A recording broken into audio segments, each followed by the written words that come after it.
보겠습니다. 시편 68편, 지난번에 1절부터 우리가 18절 말씀까지 봤는데 오늘 19절부터 35절까지 볼 것입니다.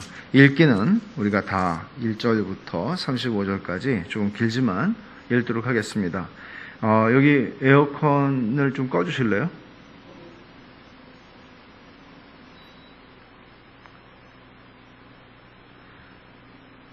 (68편) 1절부터 마지막 35절까지 여러분과 제가 교독합니다. 제가 1절을 먼저 읽겠습니다. 다윗의 시, 인도자를 따라 부르는 노래. 하나님이 일어나시니 원수들은 흩어지며 주를 미워하는 자들은 주 앞에서 도망하리이다. 연기가 불려가듯이 그들을 몰아내소서. 불 앞에서 밀이 녹음같이 악인이 하나님 앞에서 망하게 하소서. 의인은 기뻐하여 하나님 앞에서 뛰놀며 기뻐하고 즐거워할지어다. 하나님께 노래하며 그의 이름을 찬양하라. 하늘을 타고 광야에 행하시던 일을 위하여 대로를 수축하라. 그의 이름은 여호와이시니 그의 앞에서 뛰놀지어다. 그의 거룩한 처소에 계신 하나님은 고아의 아버지시며 과부의 재판장이시라. 하나님이 고독한 자들은 가족과 함께 살게 하시며 갇힌 자들은 이끌어내서 형통하게 하시느니라. 오직 거역하는 자들의 거처는 메마른 땅이로다. 하나님이여, 주의 백성 앞에서 앞서 나가사 광야에서 행진하셨을 때에 땅이 진동하며 하늘이 하나님 앞에서 떨어지며 저 시내산도 하나님 곧 이스라엘의 하나님 앞에서 진동하였나이다. 하나님이여, 주께서 흡족한 비를 보내사 주의 기업이 곤핍할 때에 주께서 그것을 견고하게 하셨고 주의 회중을 그 가운데에 살게 하셨나이다. 하나님이여, 주께서 가난한 자를 위하여 주의 은택을 준비하셨나이다. 주께서 말씀을 주시니 소식을 공포하는 여자들은 큰 무리라. 여러 군대의 왕들이 도망하고 도망하니 집에 있던 여자들도 탈취물을 나누도다. 너희가 양우리에 누울 때에는 그 날개를 은으로 입히고 그 깃을 황금으로 입힌 비둘기 같도다. 전능하신 이가 왕들을 그 중에서 흩으실 때에는 살몬의 눈이 날림 같도다. 바산의 산은 하나님의 산이며 바산의 산은 높은 산이로다. 너희 높은 산들아, 어찌하여 하나님이 계시려 하는 산을 시기하여 보느냐. 진실로 여호와께서 이 산에 영원히 계시리로다. 하나님의 병거는 천천히요 만만이라. 주께서 그 중에 계심이 시내산 성소에 계심 같도다. 주께서 높은 곳으로 오르시며 사로잡은 자들을 취하시고 선물들을 사람들에게서 받으시며 반역자들로부터도 받으시니 여호와 하나님이 그들과 함께 계시기 때문이로다.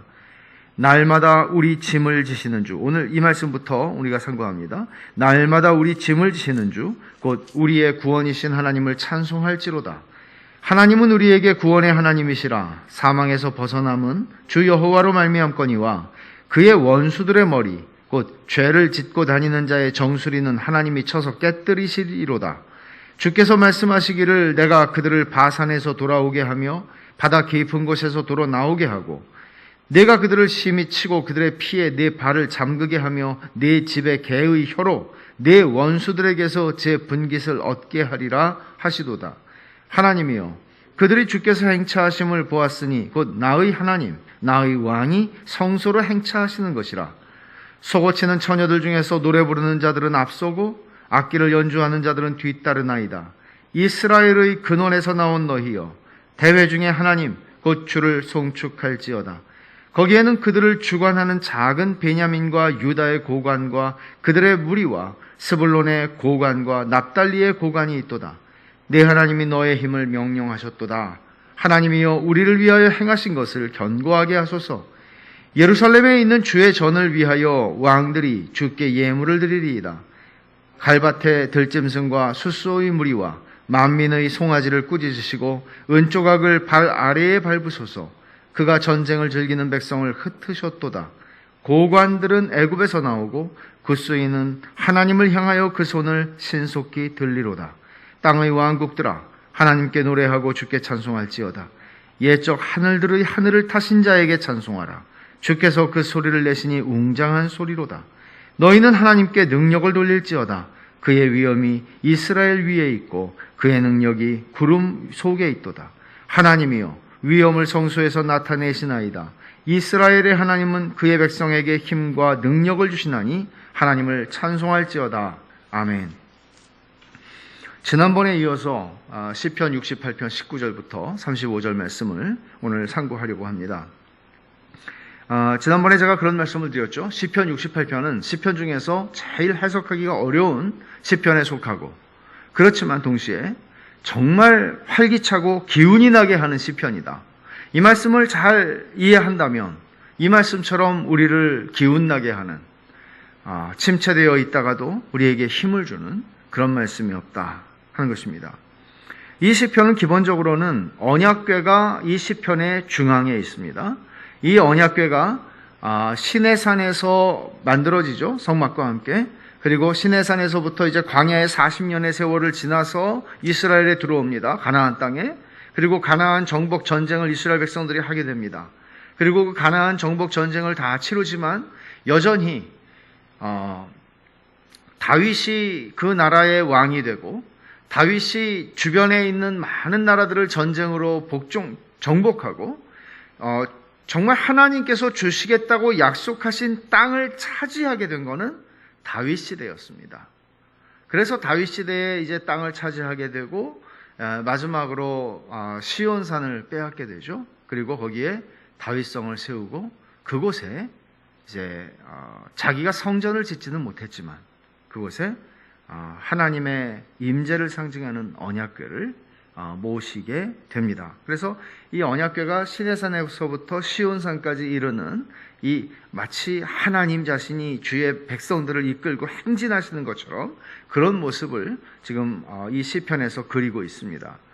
그래서 이 기간만 하더라도 모세가 살던 시대는 주전 14세기, 그리고 다윗 시대는 10세기, 그러니까 한 400년의 시간을 지금 생각하고 있는 것이죠. 뿐만 아니라 시온산에 좌정하신 언약궤를 통해서 좌정하신 하나님은 사실은 언제나 이스라엘 백성들, 언약 백성인 이스라엘 백성들을 위하여 앞서서 싸우시고, 그들을 대신하여 싸우시고, 그들에게 승리를 베풀어 주신 하나님이시고, 그리고 그 하나님은 마땅히 우리의 찬송을 받으시기에 합당하다 하는 것이 이 시편에 깔려있는 생각입니다. 그래서 1절은 이렇게 시작하잖아요. 하나님이 일어나시니 원수들은 흩어지며 주를 미워하는 자들은 주 앞에서 도망하리이다. 민수기 10장 35절에 있는 말씀을 다시 이렇게 메아리 치게 하는 것처럼, 모세가 이스라엘 백성들이 진영을 거두고 이제 구름기둥이 떠올라서 인도하신단 말이에요. 하나님께서. 그러면 이제 진을 다 거두고 이제 출발하는데, 출발하기에 앞서서 맨 먼저 제사장들이 언약궤를 가지고 레위인들과 함께 앞서갑니다. 그래서 그 언약궤가 그들의 앞서갈 때에, 이제 행진할 때에 모세가 이렇게 말하는 거죠. 여호와여, 일어나사 주의 대적들을 흩으시고 주를 미워하는 자가 주 앞에서 도망하게 하소서.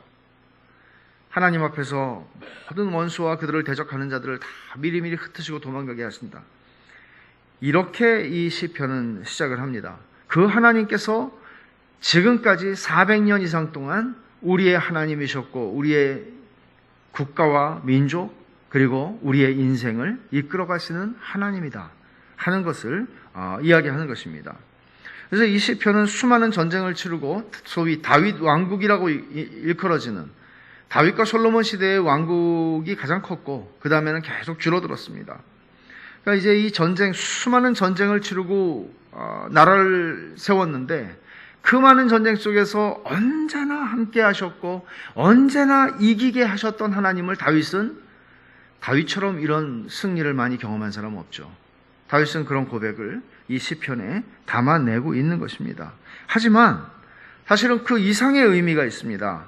이것은 에베소서에서 바울 사도가 이 본문을 인용해서 말씀한 것처럼 단순히 언약궤가 시내산에서 시온산으로 오르는 이야기가 아니라, 사실은 하나님이신 예수 그리스도께서 이 땅에 오셔서 우리의 구속을 이루시고 임마누엘로 우리와 함께 하시는 하나님으로 이 땅에 오셔서 우리의 구속을 이루시고 우리를 위하여 모든 저주가 되셨고, 우리를 위하여 싸워야 할 싸움을 싸우셨고, 우리를 위하여 원수된 마귀를 이기셨고 죽음을 정복하셨고, 그리고 이제 부활하셔서 승천하시는 그 이야기, 높은 곳에 오르신다 하는 것이 여기서는 시온산을 1차적으로 얘기하지만 그것이 예수 그리스도의 부활을, 승천을, 하늘 보좌에 다시 오르심을 상징하는 말이라는 것이죠. 그러니까 이것은 굉장히 메시아를 바라보고 있는 그런 시편입니다. 그리고 오르신 하나님 주님께서 이제 교회에게 선물을 주시는 것이죠. 그것이 에베소서 4장에서 말씀하고 있는 그런 지도자 직분의 은사들이다 하는 것도 우리가 지난 시간에 살폈습니다.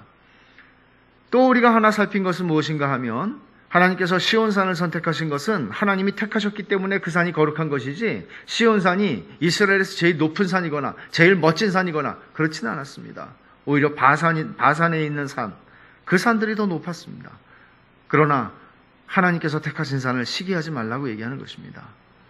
그러니까 하나님께서 보시는 그런 관점이 이 세상에서 크고 작음, 이 세상에서 중요하고 사소한 것, 이런 기준에 의해서 하나님도 우리를 판단하지 않으신다는 것은 우리에게 얼마나 큰 위로인지 알 수가 없습니다. 그래서 이런 생각들을 우리가 가지고 이 본문 말씀을 살펴봐야 되는데, 또 한 가지 제가 여러분에게 말씀을 다시 한번 좀 리마인드 해드리고 싶은 게 있는데 뭔가 하면 1절에서 하나님이 일어나시니 원수들은 흩어지며 주를 미워하는 자들은 주 앞에서 도망하리이다 그랬죠. 모세가 이 말을 늘 했단 말이에요. 출발할 때마다. 근데 출발할 때마다 제가 그런 말씀을 드렸죠. 모세가 오늘도 제발 정말 나는 힘이 없는데 이 많은 백성을 내가 인도할 능력도 없고 힘도 없고 정말 나는 기진맥진했는데 그리고 염려가 너무나 많은데 주님 나의 모든 염려, 나의 모든 스트레스, 나의 모든 걱정을 다 가져가시옵소서. 주님이 나를 인도해 주십시오. 주님이 이 백성 인도해 주세요. 그런 마음으로 이 말을 했을 거라는 것이죠.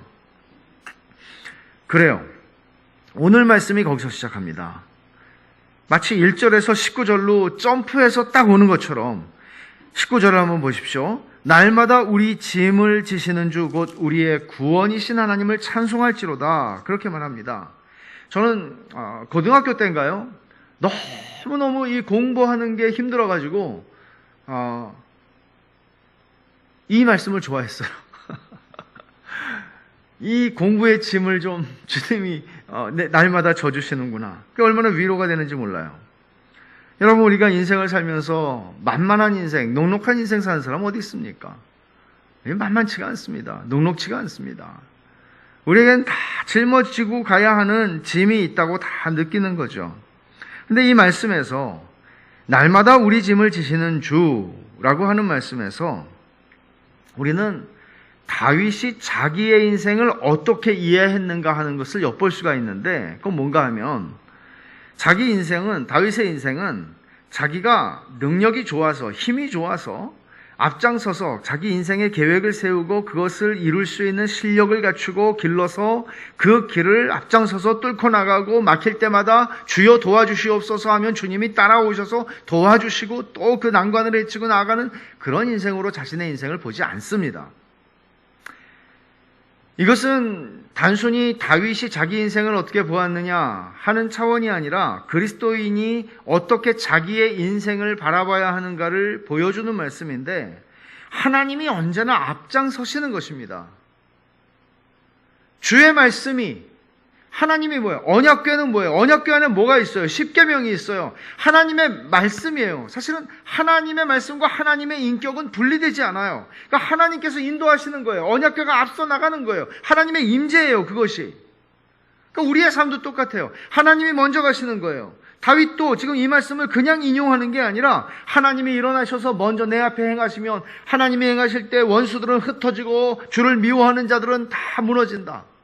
그리고 나는 주님을 따라가는 인생이다.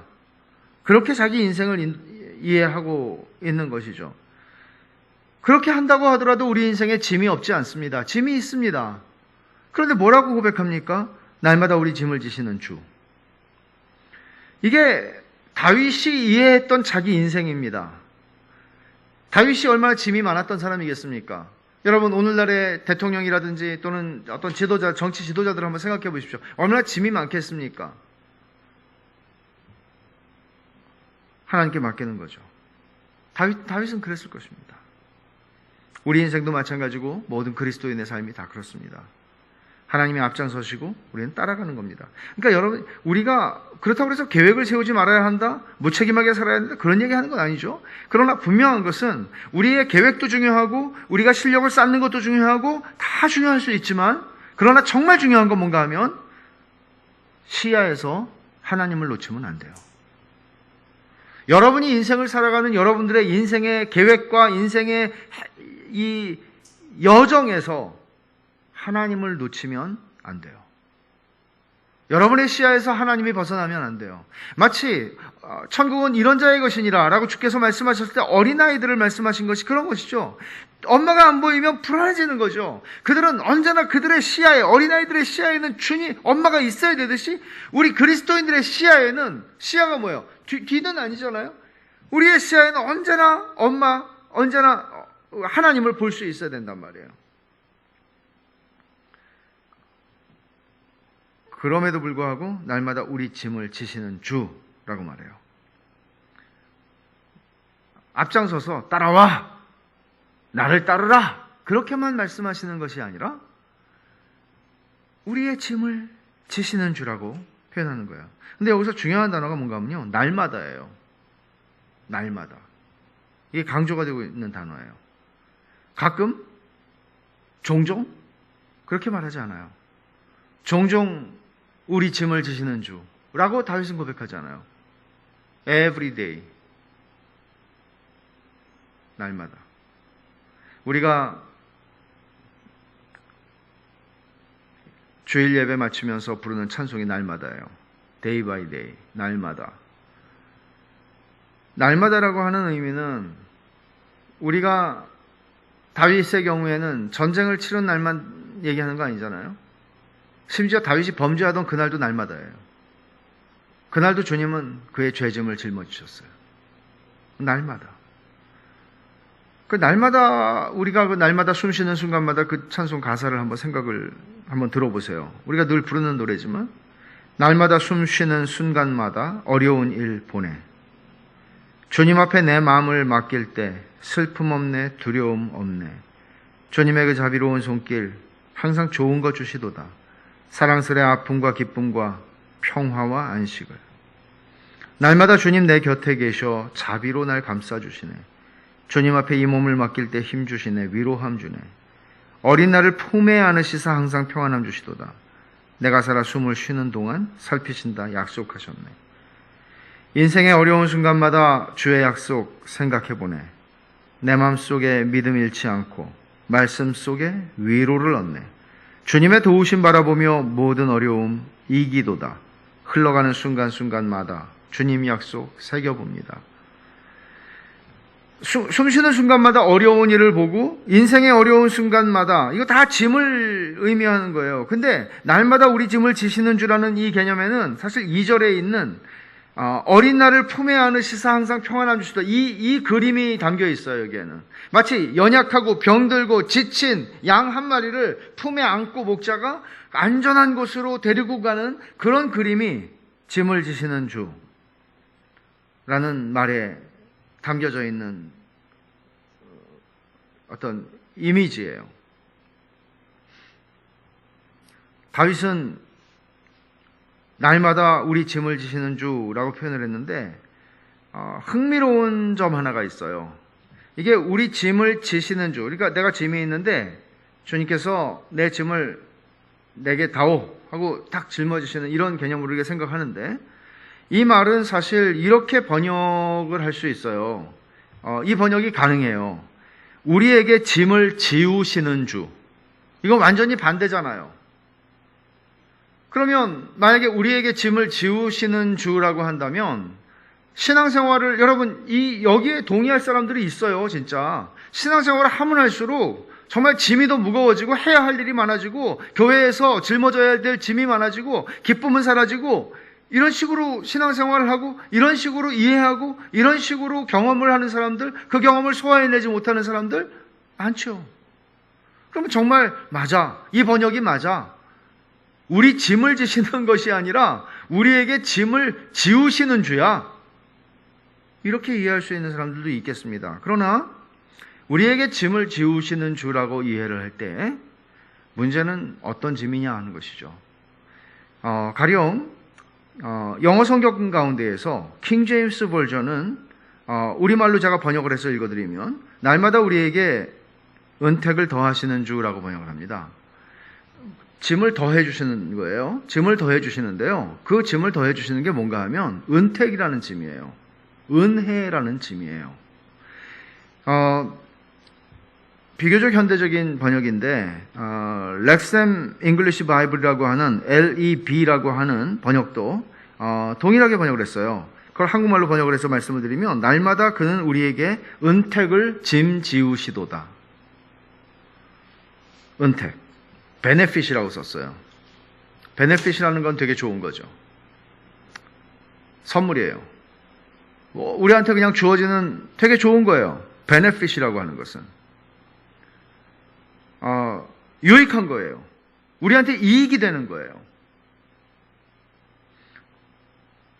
베네핏이라는 말을 되게 많이 쓰는 걸 봤어요. 미국에서. 그러니까 월급은 얼마 주는데 그 베네핏이 뭐냐? 뭐 기타 여러 부수적인 그런 혜택들을 얘기하는 것이죠. 베네핏을 지우시는 거예요. 그러니까 베네핏은 많으면 많을수록 좋은 거예요, 사실은. 하나님께서 우리에게 그 짐을 지워주시면 지워주실수록 우리는 좋은 거예요. 그러니까 이런 인식, 이게 되게 중요한 거죠. 하나님이 나한테 뭔가를 짊어지우신다고 느낄 때에는 우리가 그걸 바라보는 관점이 무엇이어야 되는가 하면은 하나님이 나한테 은혜를 짊어지우시는구나. 은택을 주시는구나. 나한테 베네핏을 주시는구나. 이렇게 이해를 한다는 것이죠. 그러니까 우리가 살다 보면 인생길이 좀 버겁다고 느껴질 때가 있죠. 특별히. 그럴 때 우리 이렇게 하잖아요. 하나님이 왜 나한테 이렇게 무겁게 내 인생을 무겁게 이렇게 하시나? 근데 그럴 때 답이 있단 말이에요. 이 말씀에는. 하나님이 우리 등에 짊어지우시는 게 무겁다고 느낀 게 뭔가 하면 그 베네핏이에요. 은택이에요. 은혜예요. 선물이에요. 이익이에요. 그렇게 얘기를 하는 것입니다. 그러니까 이게 얼마나 여러분 이게 굉장히 역설적인 표현이고 얼마나 행복한 그림인지 몰라요. 하나님이 자꾸 저에게 짐을 지우시는데 하나님 힘들어요. 근데 이익이야 그게. 가질수록 이익이야. 보니까 정말 그런 거예요. 그래서 가볍게 갈 수 있는 거예요. 이런 그림을 우리에게 보여주는 거죠. 그러니까 다윗이 이런 고백을 했잖아요. 그럼 다윗은 그걸 알고 있는 거란 말이에요. 그러니까 내 인생에 버겁다고 느껴지는 모든 것들이 하나님께서 나에게 주시는 선함이요, 나에게 주시는 은혜요, 나에게 주시는 선물이요, 이익이라는 것을 그런 관점으로 바라보는 거예요. 이건 성경 전체가 우리에게 가르치고 있는 중요한 원리예요. 그러니까 다윗이 그런 마음을 가졌기 때문에 미갈이 천하다고 어째 왕이 돼가지고 저렇게 채신머리 없이 뛰놀고 춤을 추는가. 다윗이 언약궤가 시온산으로 올 때 하나님 앞에서 뛰놀고 춤출 수 있었던 것은 이런 행복함이 그 속에 밀려 올라오고 있었으니까 그렇게 할 수 있었다는 거죠. 그러니까 이 19절에 있는 이 분위기, 지금 제가 말씀드리는 이 분위기가 사실은 남은 35절까지를 시편 68편 전체를 지배하고 있는 분위기예요. 그러니까 찬송이 나오는 거죠. 하나님께서 승리하시는 하나님이신 것을 찬송하지 않을 수 없는 것이죠. 내 인생을 이기게 하시는 하나님을 찬송하지 않을 수 없는 거예요. 먼저 우리가 19절부터 23절에 있는 말씀을 우리가 먼저 보게 될 텐데 여기서 얘기하는 것은 하나님이 원수들을 이기시고 심판하신다 하는 것을 선언합니다. 그러니까 다윗이 정말 하고 싶은 건 뭔가 하면요, 하나님을 찬송하는 거예요. 그리고 또 하나는 하나님께 대한 자신의 신뢰를 막 고백하고 싶은 거예요. 하나님, 저는 정말 하나님을 신뢰합니다. 내 삶에 이런 조건들이 있어도 나는 하나님을 신뢰합니다. 이런 고백을 하고 싶은 거예요. 찬양과 함께. 근데 이제 그것을 우리가 이제 잘 좀 나눠서 생각을 해볼 텐데, 먼저 19절부터 23절에서는 하나님께서 원수들을 이기시고 심판하신다는 내용을 지금 다루고 있습니다. 19절 하반절에서 이렇게 얘기하죠. 주 곧 우리의 구원이신 하나님을 찬송할지로다.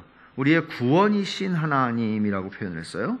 그리고 20절에서도 하나님은 우리에게 구원의 하나님이시라 사망에서 벗어남은 주 여호와로 말미암거니와 그랬습니다. 같은 맥락으로 지금 얘기를 하고 있는 것인데 여기 20절에서 구원이라는 말이 나왔고 구원의 하나님 그리고 사망에서 벗어남이라는 말이 나왔죠. 구원이나 벗어남이나 마찬가지의 개념이에요. 구원, 어디로부터의 구원이죠? 이 벗어남은 사망으로부터의 벗어남, 전쟁과 모든 것에서 벗어나게 하신 것이에요. 근데 이 구원이라는 말하고 벗어남이라는 말이 원래 복수로 사용되어 있어요. 둘 다. 그러니까 이렇게 말하는 거죠. 하나님은 우리에게 구원들의 하나님이시라. 사망에서 벗어남들은 주 여호와로 말미암거니와 라는 말이에요. 왜 복수로 썼을까요? 하나님께서 다윗의 생애를 인도하셨고 모든 전쟁에서 이기게 하셨고 여기까지 이끄셨어요. 하나님께서 그를 구원하셨어요. 그러나 그 구원하신 것은 단 한 번의 사건이 아니에요. 모든 삶의 자리에서 하나님은 나를 건지셨고 나를 구원하셨고 나를 사망에서 벗어나게 해주셨어요. 그런 이야기를 하는 것입니다. 그러니까 얼마나 풍성하게 하나님의 그 반복되는 나를 향하신 하나님의 행위가 얼마나 지치지 않고 지속적이고 신실한 것이었는가를 말하는 것입니다. 21절에 보면 그의 원수들의 머리 곧 죄를 짓고 다니는 자의 정수리는 하나님이 쳐서 깨뜨리시리로다. 이 심판을 말씀하는 거잖아요. 하나님이 원수들을 심판하신다는 얘기예요.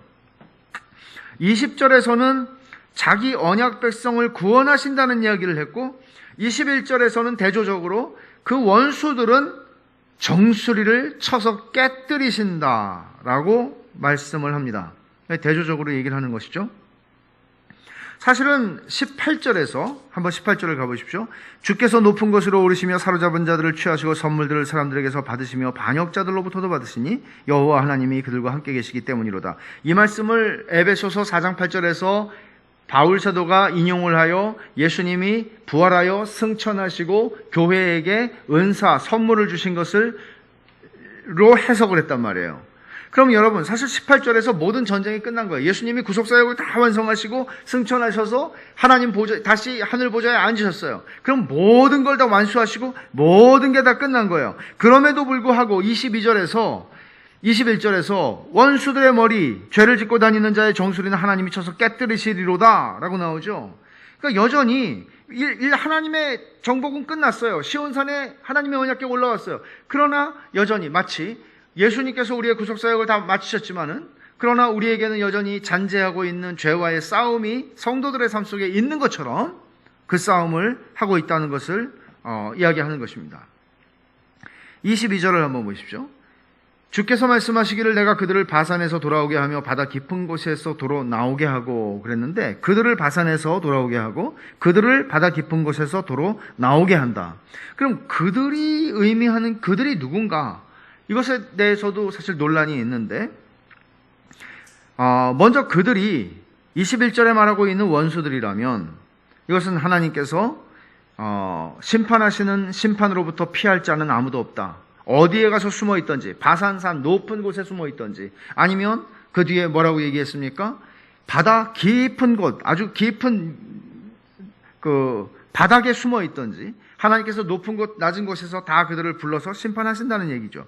그러나 만약에 여기 그들이 하나님의 백성을 의미한다면 하나님께서는 어디서든지 찾아와서 하나님의 구속을 완성하시겠다 하는 의미로 받아들일 수 있을 것인데 아마도 이 문맥을 보면 우리는 원수들을 하나님께서 심판하신다는 맥락으로 해석하는 것이 더 나아 보입니다. 왜냐하면 23절을 가보시면 내가 그들을 심히 치고 그들의 피에 그들이라고 말하잖아요. 그들을 심히 치고 그들의 피에 내 발을 잠그게 하며 내 집의 개의 혀로 내 원수들에게서 내 분깃을 얻게 하리라 하시도다. 이 심판을 의미하는 말이에요. 심판을 의미하는데 하나님께서 자기 백성을 통해서 그들을 심판하시겠다는 거죠.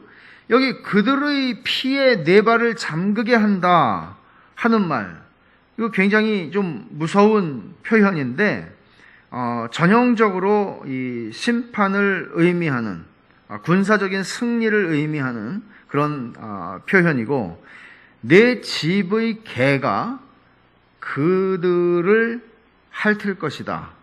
원수들에게서 재분깃을 얻게 하리라. 이 혀로 원수들의 피를 핥는다, 그런 개념인데, 사실 여러분 생각나시는지 모르겠어요. 아합 왕이 죽었을 때에 성경이 표현하는 방식이 무엇인가 하면 열왕기상 22장 38절에서 그 병거를 사마리아 못에서 씻음에 그 개들이 그의 피를 핥았으니 여호와께서 하신 말씀과 같이 되었더라. 아합의 죽음을 참 비참하고 저주의 죽음으로 묘사하고 있는 내용입니다. 그런 장면을 연상하게 하는 것이죠. 그러니까 하나님은 이렇게 원수들을 완벽하게 심판하실 것이다. 그 심판에서 도망해서 바산으로 도망하든지 바다 깊은 곳에 숨든지 그들을 거기서 꺼내서 불러서 다 심판하실 것이다. 죽음도 그 심판을 면하게 할 수는 없다라고 말씀하는 것입니다. 이것이 우리가 요한계시록 11장에서도 최근에 살펴본 바 주의 진노가 내려 죽은 자를 심판하신다 하는 말씀, 11장 요한계시록 11장 17절과 18절 말씀 그대로입니다. 죽음도 하나님의 심판을 결코 피하게 하지 않는다는 것입니다. 24절부터 27절에 있는 말씀을 이제 좀 살펴보면 주님의 승전하시고 이제 개선행진을 하는 것 같은 그림이 여기에 나오는데, 여기에서 이제 이 주변에 서 있는 백성들이 또 그 개선행렬을 보고 찬송을 합니다. 다시 한번 이제 필름을 잠깐 뒤로 돌려서 다시 한번 시온산으로 그 행렬이 올라가는, 언약궤가 올라가는 그 그림을 지금 다시 한번 보여주고 있는 것 같은데, 적어도 여기서 우리가 세 개의 그림을 생각해 볼 수 있습니다. 24절을 먼저 한번 보시죠. 하나님이여 그들이 주께서 행차하심을 보았으니 곧 나의 하나님 나의 왕이 성소로 행차하시는 것이라. 백성들이 보는 거예요. 언약궤가 올라가요. 언약궤가 올라가는데 다윗도 그 뒤에서 막 신이 나서 춤을 추죠. 근데 사람들이 보는 거예요. 우리 왕이 누군가? 다윗이 아니고 하나님이라는 것이죠. 그러면 여러분 같으면 왕으로서 기분이 나쁠 수도 있겠죠? 그러나 기분이 나빠지면 그거는 심각한 문제입니다. 백성들은 자기들의 왕이 누구인지 알았어야 했어요. 자기들의 왕은 하나님이에요. 하나님밖에 없어요. 이런 언약궤가 시온산으로 올라가는 그림, 이게 첫 번째 그림이에요. 이것도 사실은 사무엘하 6장을 보면은 첫 번째 행렬에서 실패했죠. 첫 번째 행렬이 실패를 했는데 한 3만 명 정도를 다윗이 뽑았어요. 백성 중에서 3만 명 정도를 뽑아가지고 이 행렬을 아주 대단한 행렬이 되게 했어요. 근데 2차 행렬에서도 그렇게 했는지는 우리가 확실히 알 길이 없지만 아마 그랬을 가능성이 큽니다. 두 번째 그림은 뭔가 하면 이 언약궤의 행렬, 이 주님의 승리의 개선 행진에서 우리가 두 번째로 생각해야 하는 것은 광야에서 언약궤가 앞서 행하고 이스라엘 백성들이 그 뒤를 따라서 가는 그 행진입니다. 이것은 다윗 자신도 경험을 한 것이죠. 종종 우리가 사무엘상을 보면 블레셋 사람들한테 패하고 나서 엘리 제사장 때 일입니다. 장로들이 이제 생각을 합니다. 분석을 합니다. 패배의 원인을 분석하죠. 근데 왜 졌다는 거예요? 언약궤를 가지고 나가 싸우니 이긴다. 사실은 그들의 부패함과 타락함과 죄악을 밥 먹듯이 짓는 그 하나님의 언약 백성들의 그 모습에 대한 하나님의 심판임에도 불구하고, 징계임에도 불구하고 그들은 언약궤가 없어서 졌다. 언약궤 가지고 나가면 이긴다. 그럼 언약궤 뺏겼죠. 실제로 이스라엘 백성들이 싸움을 할 때 언약궤를 가지고 나간 예들이 있습니다. 왜냐하면 모세가 행진했을 때 언제나 언약궤가 먼저 갔고 원수들을 흩으셨단 말이에요. 그러니까 이제 그런 것들이 여기서도 보이는 것이죠. 아마 다윗도 그런 것들을 경험했을 것입니다.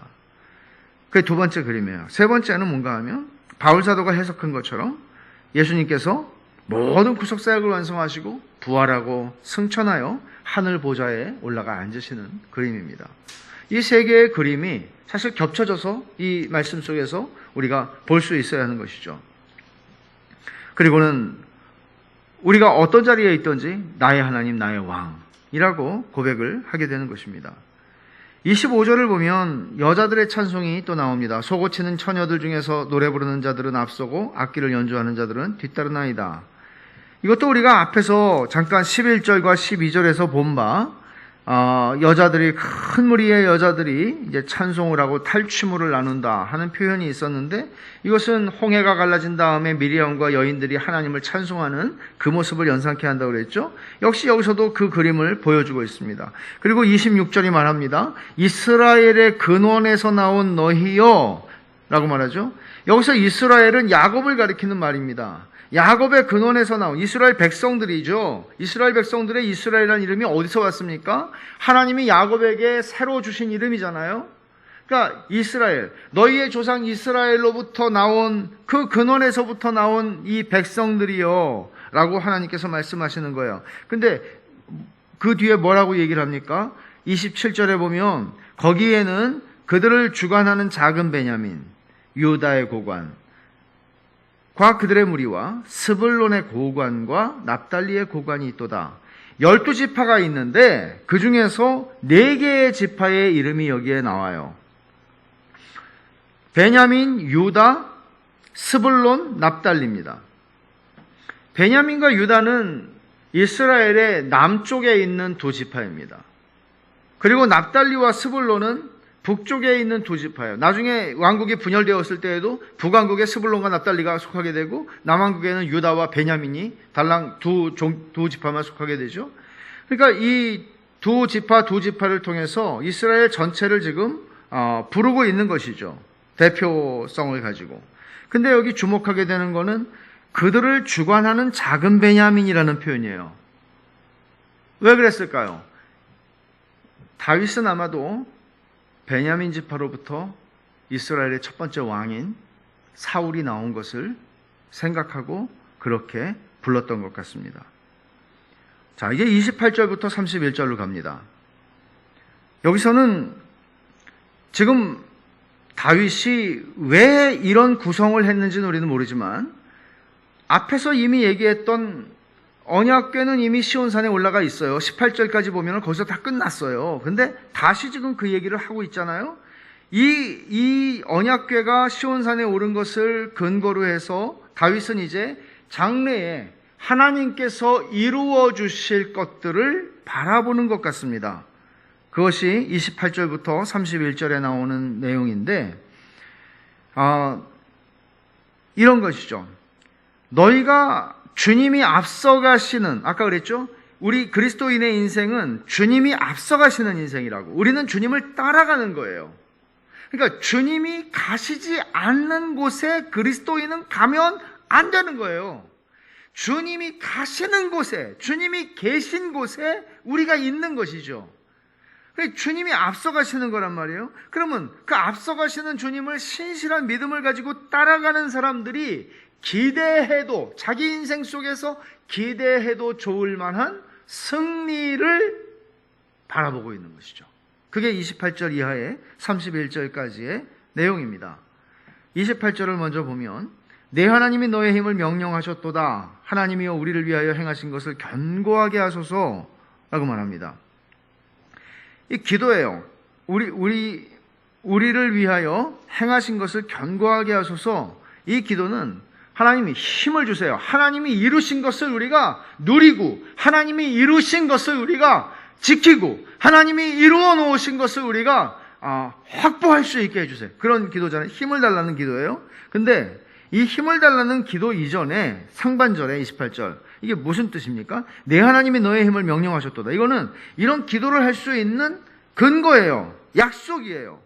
하나님이 너에게 힘을 명령하셨도다. 너에게 힘이 있을지어다 라는 말이거든요. 그럼 모든 힘과 능력의 근원이신 하나님께서 하나님의 백성에게, 다윗에게, 우리들에게 내가 너에게 힘을 명령하였도다 라는 말씀을 다윗은 알아요. 그리고 그 말씀 약속을 근거로 하나님이여 우리를 위하여 행하신 것을 견고하게 하소서. 우리를 통해서 주의 복음을 증거하게 하시고 우리가 지금 우리 21세기에 살아가는 신약의 성도로서 우리가 적용할 수 있는 거 이런 거죠. 하나님, 이 교회가 그리스도의 피로 세워진 교회입니다. 주님, 이 교회가 정말 견고하게 주님이 만드신 교회예요. 주님이 세우신 교회, 주님이 피값으로 사신 교회입니다. 주님, 이 교회가 견고하게 설 수 있도록 하나님 우리에게 힘을 주십시오. 주님의 복음, 주님의 피 흘리신 복음이 온 세상의 모든 민족 가운데 증거될 수 있도록 하나님 우리에게 힘을 주십시오. 주님이 행하신 구원의 역사를 우리가 만방에 전할 수 있도록 하나님 우리에게 힘을 주십시오. 그런 얘기를 하는 거예요. 그런 기도예요.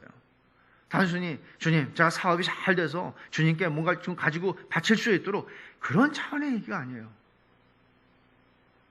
철저하게 복음 위에 근거합니다. 복음의 사실에 근거. 하나님이 그리스도 예수 안에서 우리를 위하여 행하신 그 일 위에서 드리는 기도라고요. 다윗이 바라는 장래의 크고도 영광스러운 승리는 29절에서 예루살렘에 있는 주의 전을 위하여 왕들이 주께 예물을 드리리이다.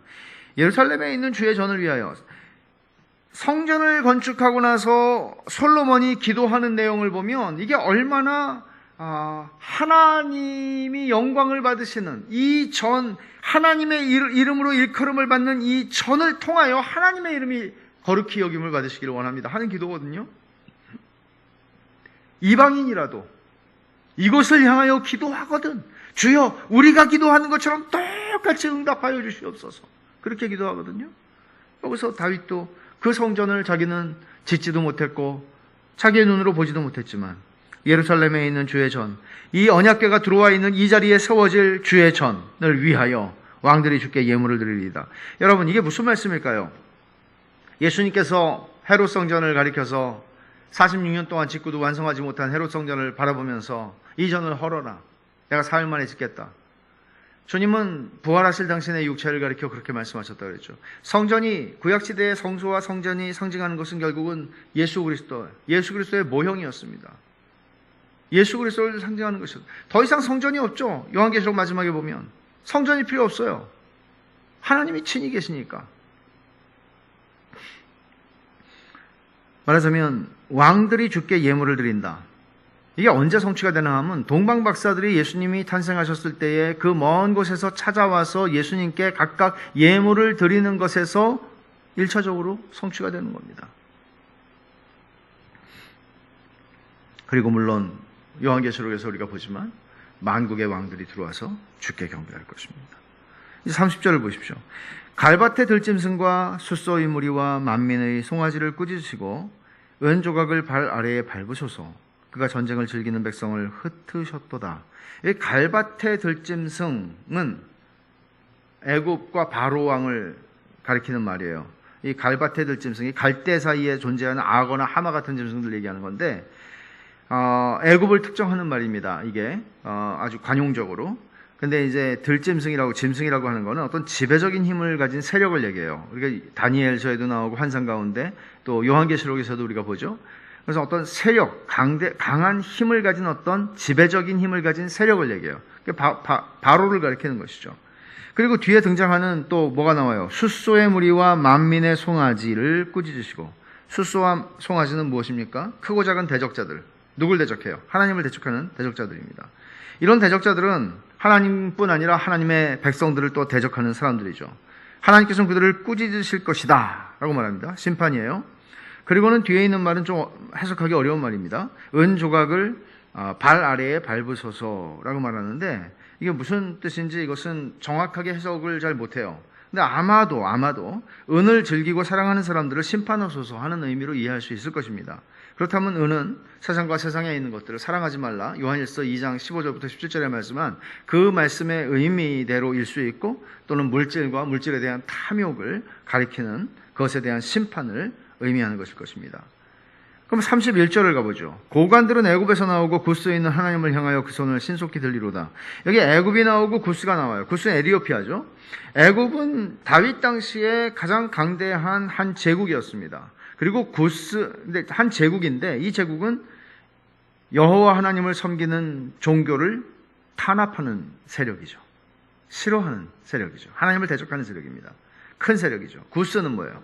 구스는 다윗 당시에 땅끝이라고 여겨졌던 게 구스, 에티오피아입니다. 그러니까 가장 멀리 있는 나라를 상징하는 것입니다.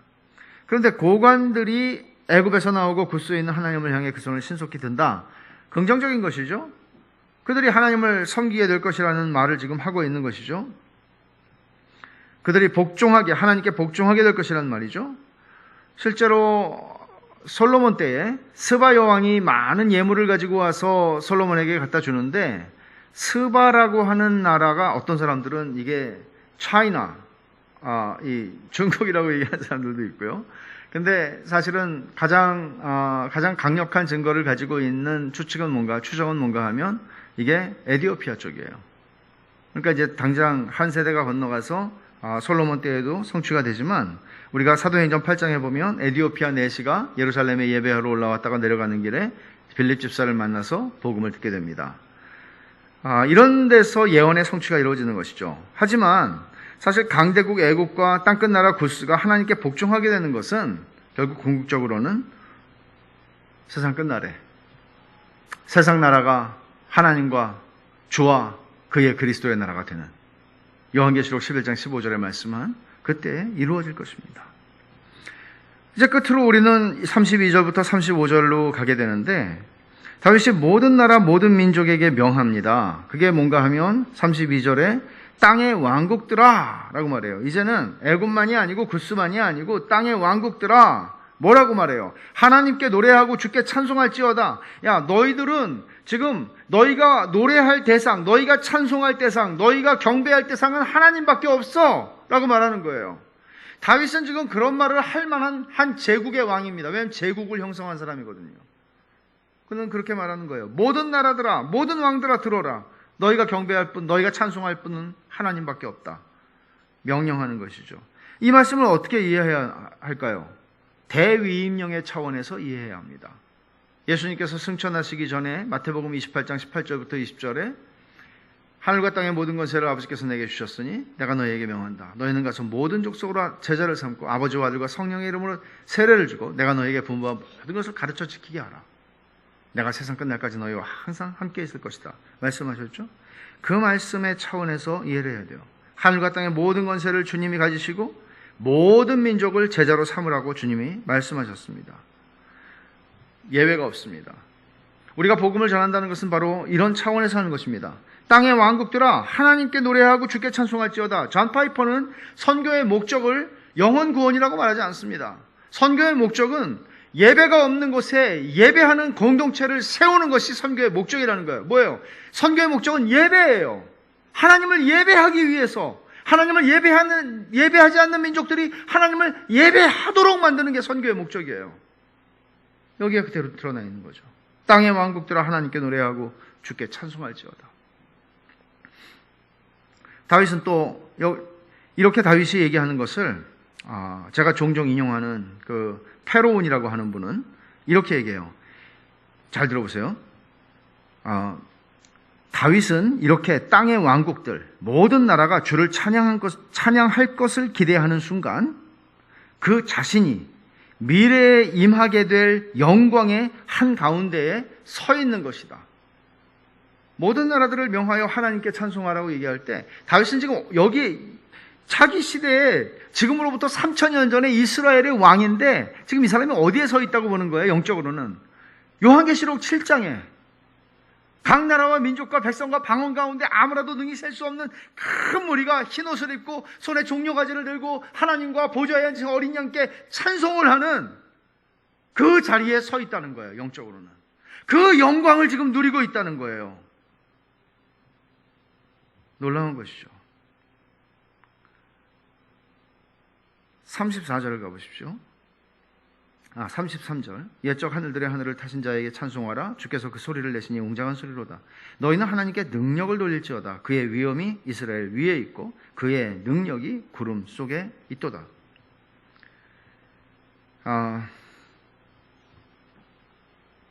여기에 나오는 단어들이 있죠. 능력이라는 단어, 위엄이라는 단어, 능력이라는 단어가 여러 번 나와요. 이런 모든 것들을 왕인 다윗은 자기가 얼마든지 취할 수 있었지만 그는 자기가 취할 수 있는 것은 정말로 일도 없다고 생각했어요. 위엄, 왕의 위엄이 있잖아요. 다윗이 왕이잖아요. 능력, 다윗이 힘이 있는 사람이었어요. 다윗이 밧세바를 범할 때 보면 거기는 보낸다는 표현이 계속 나와요. 그 동사가. 사람을 보내서 저기 알아봐. 사람을 보내서 데려와. 사람을 보내서 요압을 불러와. 사람을 보내서 우리아를 불러와. 보내요. 말만 하면 되는 사람이에요. 이 사람은 능력이 있는 사람이에요. 근데 뭐라고 그래요? 능력, 위엄 모두 다 주께 속했다. 하나님께 돌릴 것밖에 없다. 내게 나누어질 수 있는 건 없다. 그렇게 얘기하는 것입니다. 다윗은 이런 하나님을 35절에서 이렇게 말하죠. 하나님이여 위엄을 성소에서 나타내시나이다. 이스라엘의 하나님은 그의 백성에게 힘과 능력을 주시나니 하나님을 찬송할지어다. 내 인생에 승리를 주신 하나님, 내 삶에 승리를 주신 하나님, 내 이 나라에 승리를 주신 하나님, 그 승리를 주신 하나님을 나는 찬송합니다. 이런 고백이에요. 정리하면 이 시편에 담긴 하나님의 승리에 대한 찬가는 그리스도의 십자가와 부활과 승천에서 성취된 것입니다. 바울 사도가 빌립보서에서 이렇게 씁니다. 하늘에 있는 자들과 땅에 있는 자들과 땅 아래에 있는 자들로 모든 무릎을 예수의 이름에 꿇게 하시고 모든 입으로 예수 그리스도를 주라 시인하여 하나님 아버지께 영광을 돌리게 하셨느니라. 모든 무릎이 주께 무릎을 꿇습니다. 그런 찬가라는 것이죠. 그리스도를 향한. 그리고 다윗이 멀리 내다보고 이런 찬송을 드렸다면 하물며 우리는 그리스도께서 우리를 위해서 죽으시고 하나님께서 그리스도 안에서 우리를 위해서 행하신 일을 다 이제 봤어요. 알아요. 그리고 우리는 또 내다보는 거죠. 주님의 재림의 영광을 내다보는 거죠. 하나님 나라의 완성을 내다보는 거죠. 각 나라와 족속과 백성과 방언에서 아무도 능히 셀 수 없는 큰 무리가 하나님의 보좌 앞에서 찬송하는 모습을 우리는 다윗이 그 시대에 그 찬송을 부르면서 그 영광의 종말의 영광의 자리에 서 있을 수 있었다면 영적으로 하물며 우리는 얼마나 더더욱 그렇겠습니까? 페로온이 말한 것처럼 우리는 미래의 영광의 한가운데에 서 있을 수 있다. 내가 지금 있는 자리는 누추하고 내가 지금 있는 자리는 문제투성이고 내가 지금 서 있는 자리는 너무나 복잡하고 나를 억누르는 것들이 많이 있지만 날마다 우리 짐을 지시는 주 구원의 하나님께서 내가 찬송하게 하시고 그 하나님을 찬송하게 하시고 찬송할 때 나를 그 미래의 영광의 한가운데에 서서 살아가게 하시는구나. 이런 고백이 있단 말이에요. 그러니까 이건 신비잖아요. 그리스도인들의 신비 아니에요. 그리스도인들이 경험할 수 있는 신비예요. 설명할 수 없는 신비예요. 감옥 아닐지라도 아니면 우리가 정말 수없이 많은 빚덩이 속에 눌려 있을지라도 우리가 어떤 압박과 근심 가운데 있을지라도 어떤 건강의 문제 때문에 고생하고 있을지라도 어떤 속에서도 우리는 미래의 영광의 한가운데 서 있을 수 있다. 요한계시록도 그것을 보여주는 것이죠.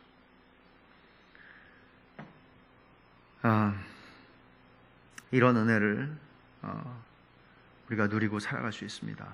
그리고 기억하십시오. 날마다 우리 짐을 지시는 주. 날마다 우리 짐을 지시는 주.